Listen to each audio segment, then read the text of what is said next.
Hello and welcome to very informative session on Russia Ukraine conflict. इस video में हम बात करेंगे इस कॉन्फ्लिक्ट के बैकग्राउंड की, अभी तक क्या क्या हुआ है, इंडिया का क्या स्टैंड है और इंडिया ने कौन से ऑपरेशंस शुरू किए हैं to evacuate its students.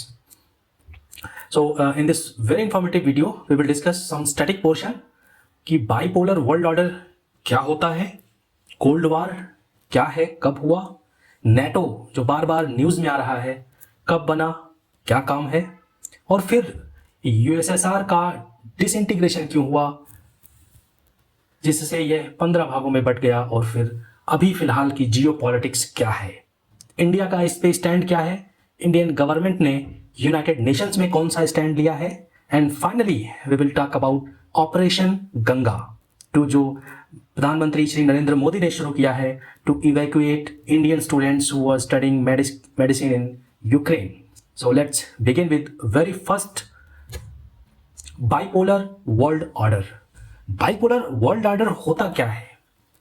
In very simple terms कि पूरे वर्ल्ड में, पूरी दुनिया में केवल दो ऐसी पावर हों जिनके इकोनॉमिक, मिलिट्री और कल्चरल इन्फ्लुएंस एक दूसरे के अगेंस्ट हों, उसको कहते हैं बाइपोलर, यानी दो पोल। जैसे वर्ल्ड के मैप में नॉर्थ पोल, साउथ पोल दो अलग अलग होते हैं, वैसे ही आइडियोलॉजी के स्टैंड पे, आइडियोलॉजी के स्तर पे भी जब विश्व में दो कंट्रीज अलग अलग आमने सामने आती हैं तो ऐसे सिस्टम को कहते हैं bipolarity of world order. Second world war के बाद यानी 1945 के बाद इस दुनिया में जो बाइपोलर वर्ल्ड ऑर्डर बना उसमें एक पोल था यूनाइटेड स्टेट्स ऑफ अमेरिका यानी यूएसए और दूसरा था सोवियत यूनियन। ये दोनों स्टेट अलग अलग आइडियोलॉजी को फॉलो करते थे और आगे चल के इन दोनों में टेक्नोलॉजी के स्तर पे, इकोनॉमी के मॉडल पे अलग अलग रेस शुरू हुई, और जो आज हम रशिया यूक्रेन कॉन्फ्लिक्ट देख रहे हैं ये कहीं ना कहीं उसी का नतीजा है। तो बाइपोलरिटी ऑफ वर्ल्ड को देखने के लिए सबसे इजी होगा, आप ये मैप देखें अपनी स्क्रीन पे। जो रेड पार्ट दिख रहा है आपकी स्क्रीन पर ये है सोवियत यूनियन। सोवियत यूनियन पूरे रेड कलर में है और ब्लू कलर में है यूनाइटेड स्टेट्स ऑफ अमेरिका और अलाइड फोर्सेस, यानी यूएसए के साथ साथ यूरोप की वो कंट्रीज जो आइडियोलॉजी के लेवल पे यूएसए के साथ हैं। तो बहुत इजीली इस फिगर के थ्रू आप देख सकते हैं कि ईस्टर्न साइड जहां जहां रेड है वो सारे सोशलिस्ट इकोनॉमी को फॉलो करते हैं, और जहां जहां ब्लू है मोर और less capitalist economic model follow किया जाता है। इन दोनों के बीच इकोनॉमी के अलग अलग मॉडल हैं, साथ ही टेक्नोलॉजी के लेवल पे भी इनमें हैवी कंपटीशन रहा है और आज तक चल भी रहा है। तो इस मैप के थ्रू रशिया, जिसे आज रशिया कहते हैं, 1991 के पहले ये था Soviet union in red colour. इस रेड कलर में चाइना भी इंक्लूडेड है because China also follows the Soviet union model. तो बाइपोलर वर्ल्ड ऑर्डर सिंपली दो ऐसे ग्रुप जिनकी आइडियोलॉजी और टेक्नोलॉजी के लेवल पे कंपटीशन है, that is the bipolar world order. ये बाइपोलर वर्ल्ड ऑर्डर शुरू हुआ सेकेंड वर्ल्ड वार के बाद यानी 1945 के बाद। तो जब बाइपोलरिटी, दो पोल आ गए आमने सामने, तो इन दोनों में आइडियोलॉजी के लेवल पे जो रेस शुरू हुई कहा गया cold war. Cold war means, cold war का आखिर मतलब क्या है? कोल्ड वार का मतलब यह है कि जो बाइपोलर यानी जो दो पोल हैं इन दोनों ग्रुप्स में हैवी कंपटीशन, कोई एक्टिव वार नहीं होगा, फौजें आमने सामने नहीं होंगी, लेकिन दोनों ग्रुप्स अपने अपने लेवल पे न्यूक्लियर आर्म्स बनाएंगे, आर्टिफिशियल सैटेलाइट बनाएंगे और हमेशा एक दूसरे से आगे जाने की कोशिश करते हुए दिखेंगे। आपके स्क्रीन पे जो मैप दिख रहा है इसमें एक फ्लैग है रशिया का और दूसरा फ्लैग है यूएसए का, और अर्थ के ऊपर बहुत सारे स्टार्स लगे हुए हैं। तो जो कोल्ड वार है, कोल्ड वार की शुरुआत होती है ballistic missile based nuclear arms बनाने से। तो सबसे पहले कौन ballistic missile based nuclear arm बनाएगा। इसको लेके इन दोनों में खूब होड़ मची। फिर बात आई स्पेस रेस की। आपको पता है आर्टिफिशियल सैटेलाइट, शुरू शुरू में तो बात की थी यूएसए ने कि वो लॉन्च करेगा आर्टिफिशियल सैटेलाइट, लेकिन बाजी मारी यूएसएसआर ने, सोवियत संघ ने सबसे पहले अपनी आर्टिफिशियल सैटेलाइट भेजी और सबसे पहले उसने मून पे अपना रोबोटिक स्पेस प्रोब शुरू किया। तो टेक्निकल फ्रंट पे शुरुआत की सोवियत यूनियन ने आर्टिफिशियल सैटेलाइट बना के, और 1961 में स्पेस में जाने वाला पहला ह्यूमन यूरी गैगरिन, आपने नाम सुना होगा। तो यूरी गैगरिन को 1961 में रशिया ने भेजा, यानी तब के सोवियत यूनियन ने भेजा। कुल मिला के स्पेस वार में लीड ले ली सोवियत यूनियन ने आर्टिफिशियल सैटेलाइट स्पुतनिक 1 भेज के इन 1957, एंड जस्ट आफ्टर 4 ईयर 1961 में यूरी गैगरिन को स्पेस में भेज के। अब सोवियत यूनियन इतना कुछ अचीव कर रहा था, ये देख के अमेरिका बौखलाया और 1969 में अपोलो 11 मिशन, जिसने पहली बार चंद्रमा यानी मून पर मैन्ड मिशन भेजा, नील आर्मस्ट्रॉन्ग और एल्ड्रिन, ये 2 ऐसे एस्ट्रोनॉट्स थे जो मून पे कदम रखे। तो कुल मिला के देखा जाए तो कोल्ड वॉर का मतलब है टेक्निकल फ्रंट पे, इकोनॉमी के फ्रंट पे एक दूसरे से आगे जाने की होड़, दैट्स इट। और ये कोल्ड वॉर शुरू हुआ था जस्ट आफ्टर वर्ल्ड वॉर 2 के खत्म होने के बाद और चला 1991 तक। तो आखिर ऐसा क्या हुआ 1991 में कि कोल्ड वॉर खत्म हो गया? इसको समझने के लिए हम अभी वेट करेंगे। पहले एक और मेजर इंपॉर्टेंट इवेंट है नेटो। रशिया यूक्रेन कॉन्फ्लिक्ट में नेटो बार बार न्यूज़पेपर में आ रहा है। ये है क्या नेटो? तो NATO that is the acronyms of North Atlantic Treaty Organization. Second world war 1945 में खत्म हो गया। 1949 में वेस्टर्न पावर यूएसए, कनाडा और यूरोप की कई सारी कंट्रीज ने मिलकर एक ऐसा ऑर्गेनाइजेशन बनाया कि वो एक कलेक्टिव सिक्योरिटी के लिए मिलिट्री अलायंस बनाएंगे। सिंपल लैंग्वेज में कहें तो आज की डेट में नेटो में कुल 30 मेंबर्स हैं। ये एक इंटरगवर्नमेंटल मिलिट्री अलायंस है जिसमें कुल 30 नेशंस हैं, 2 अमेरिकन, 28 यूरोपियन। इन 30 स्टेट्स का जो ऑर्गेनाइजेशन है वो इस आइडियोलॉजी पे काम करता है कि इस 30 स्टेट्स में अगर किसी के भी ऊपर अटैक हुआ तो ये माना जाएगा कि सबके ऊपर अटैक हुआ है। फॉर एग्जाम्पल 28 यूरोपियन कंट्रीज हैं और 2 नॉर्थ अमेरिकन कंट्रीज हैं, USA and Canada. For example let's say कि किसी ने कनाडा पे अटैक कर दिया, किसी कंट्री ने, तो नेटो की आइडियोलॉजी ये है कि ये माना जाएगा कि वो अटैक सिर्फ कनाडा पे नहीं हुआ है, वो सभी 30 कंट्रीज पर हुआ है और उसको रिटेलिएशन में सारे के सारे 30 नेशंस रिप्लाई करेंगे, बदला लेंगे। तो simple, North Atlantic Treaty Organization एक मिलिट्री अलायंस है जो कलेक्टिव सिक्योरिटी की बात करता है। ये 4 अप्रैल 1949 को बना था, जिसका हेडक्वार्टर्स है ब्रुसेल्स, बेल्जियम में, और आज की डेट में कुल 30 स्टेट्स इसके मेंबर हैं, जिसमें 28 यूरोपियन नेशंस हैं और 2 अमेरिकन, नॉर्थ अमेरिकन कंट्रीज हैं। इसको थोड़ा और सिंप्लीफाई करें तो मैप के थ्रू, तो आपकी स्क्रीन पे ये मैप दिख रहा है, इसमें 2 कंट्रीज यूएसए और कनाडा नहीं है, यूरोपियन कंट्रीज हैं। और 1949 में जब नेटो बना तो कौन कौन से स्टेट इसके मेंबर थे वो मेंशन है ब्लू कलर में, और जैसे जैसे ब्लू कलर लाइट होता जा रहा है तो कुछ कंट्रीज ने ज्वाइन किया नेटो 52 से 82 के बीच, कुछ कंट्रीज ने 1999 में ज्वाइन किया, अलग अलग कंट्रीज अलग अलग टाइम पे, यानी नेटो का एक्सपेंशन होता रहा। लेटेस्ट अभी पिछले साल जो सबसे लेटेस्ट मेंबर है मैसिडोनिया, जिसको मिला के कुल 30 स्टेट्स हो गए हैं नेटो में। तो मैप के थ्रू आप देखिए रशिया के आसपास, आज के डेट का जो रशिया है उसके आसपास किस तरह से घेरा बन रहा है नेटो कंट्रीज का, कि अगर रशिया ने किसी भी एक कंट्री पे अटैक किया तो वहां से कनाडा, यूएसए, ये बाकी सारी कंट्रीज एक्शन में आ जाएंगी अपनी मिलिट्री ऑपरेशन के लिए। तो अभी तक आपने ये समझ लिया होगा नेटो क्या है, एक कलेक्टिव सिक्योरिटी के लिए बनाया गया military alliance, that is NATO. अब बात करते हैं अपने ऑन गोइंग क्राइसिस की। अभी तक हमने देखा कि बाइपोलरिटी क्या थी वर्ल्ड की और नेटो का क्या काम है, कब बना। जो अब करंट रशियन यूक्रेन कॉन्फ्लिक्ट है उसको समझने के लिए ये जानना जरूरी है कि सोवियत यूनियन से रशिया कैसे बना। 1991 के पहले का जो मैप है यूएसएसआर का वो आपकी स्क्रीन पे है। आप देखिए कितना बड़ा geographical area under one nation USSR.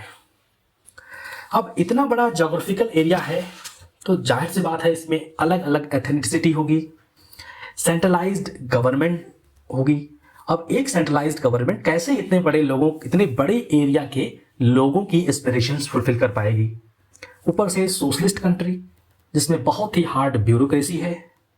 अब कुल मिला के जिस इकोनॉमिक मॉडल से यूएसएसआर की शुरुआत हुई थी कि हम एक सोशलिस्ट कंट्री बनेंगे, थ्रू द टाइम 40-50 सालों में आते आते यहाँ पे करप्शन बढ़ने लगा, इकोनॉमी फेल होने लगी और धीरे धीरे एक सोशल अनरेस्ट शुरू हो गया। अब धीरे धीरे यूएसएसआर की पावर घटने लगी और छोटे छोटे रीजनल ग्रुप्स की एस्पिरेशंस बढ़ने लगी। फिर आगे चल के 20th सेंचुरी के सेकेंड हाफ की बहुत इंपॉर्टेंट जियोपॉलिटिकल डेवलपमेंट हुआ इन ईयर 1991।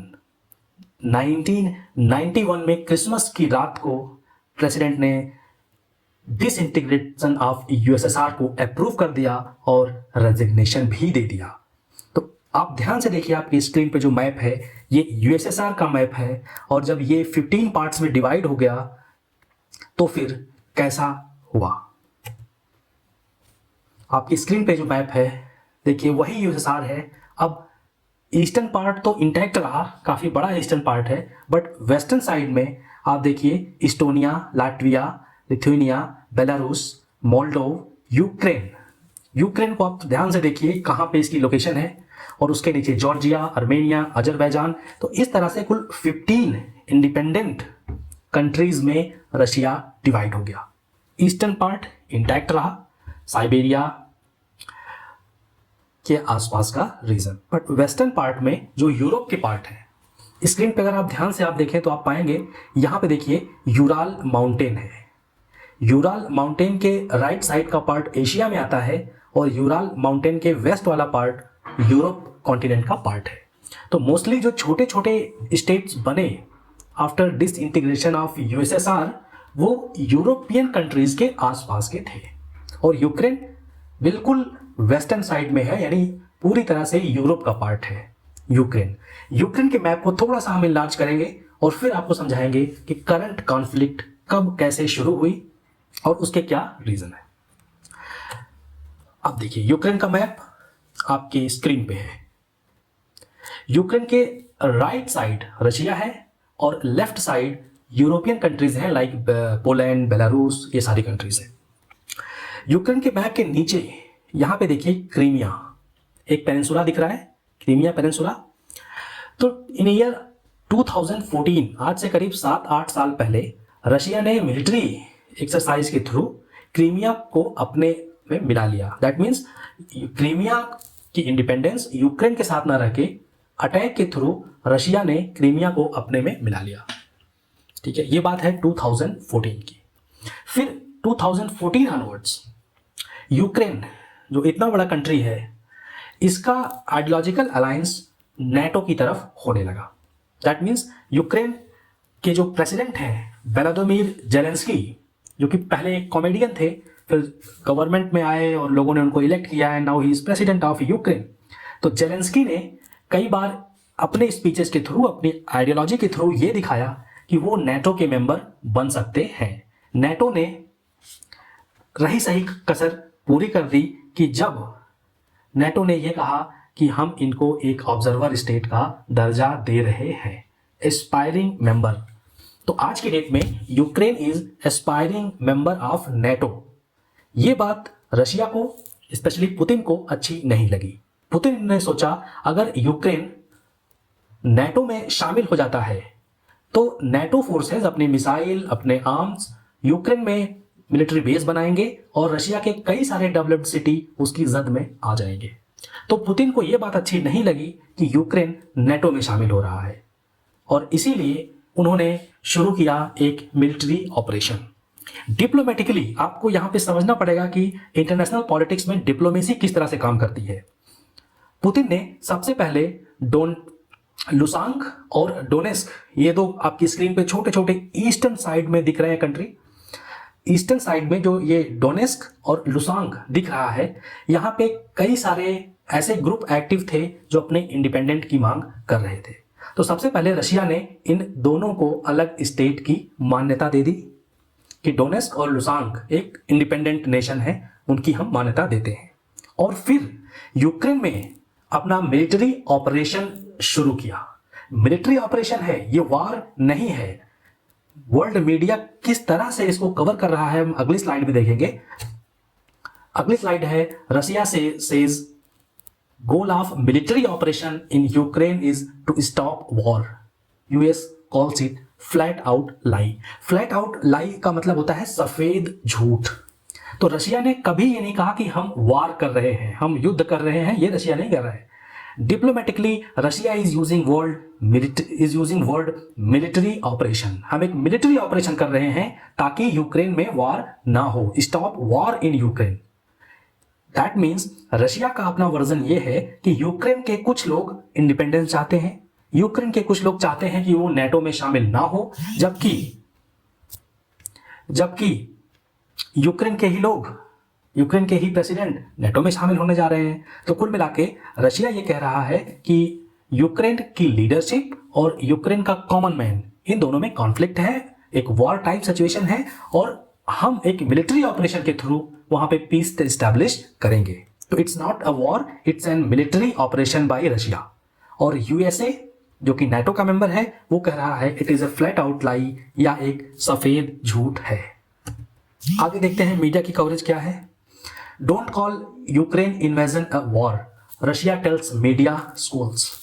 रशिया ने फिर क्लैरिफाई किया है। अल जजीरा जो कि बहुत ही ऑथेंटिक न्यूज़ चैनल है, इंटरनेशनल मीडिया को कवर करता है, उसने फिर से ये बात कही है कि रशिया ये कभी नहीं कह रहा है कि एक वॉर है, it's just a military operation. आगे इंडिया का क्या रोल है, क्या इसको वॉर माना जाए? द हिंदू में 2 मार्च को इस पर एक बहुत अच्छा आर्टिकल आया, the Ukraine war India and stand of non alignment. तो जैसा कि इंडिया की फॉरेन पॉलिसी रही है, इंडिया की फॉरेन पॉलिसी के हिसाब से हम नॉन अलाइनमेंट, ना तो हम रशिया के साथ हैं ना तो यूएसए के साथ जाएंगे, ये हमारी पुरानी नेहरू जी के टाइम की ये पॉलिसी रही है। तो इस बार भी जो यूएन में वोटिंग हुई उसमें भी इंडिया ने उसका बायकॉट किया, और जब इंडिया ने उस वोटिंग से बायकॉट किया तो इससे रशिया बड़ा खुश हुआ। मीडिया की कवरेज देखिए आगे। Independent and balanced, Russia welcomes Indian stand on Ukraine crisis. यानी जब इंडिया ने वोटिंग में पार्ट नहीं लिया तो इससे रशिया खुश हुआ और उसने ये कहा कि इंडिया का स्टैंड वेलकम, इंडिया का स्टैंड ठीक है। तो that means India in diplomacy अब सक्सेसफुल दिख रही है कि अमेरिका भी नहीं नाराज हो रहा है और रशिया भी नहीं नाराज हो रहा है। हम रशिया का सपोर्ट नहीं कर रहे हैं, फिर भी रशिया वेलकम कर रहा है हमारे स्टैंड का। That means somehow it's the victory of Indian diplomacy. अब यूक्रेन की जो मिलिट्री ऑपरेशन चल रहा है, यूक्रेन के बहुत सारे सिटीज़ में मिलिट्री ऑपरेशन चल रहे हैं, और मीडिया कह रहा है कि ये इस डिकेड का सबसे फास्टेस्ट माइग्रेशन होगा। यानी यूक्रेन से लोग पोलैंड, बेलारूस से लेकर नेबरिंग कंट्रीज में बहुत बड़े अमाउंट में लोग डिस्प्लेस्ड हो रहे हैं।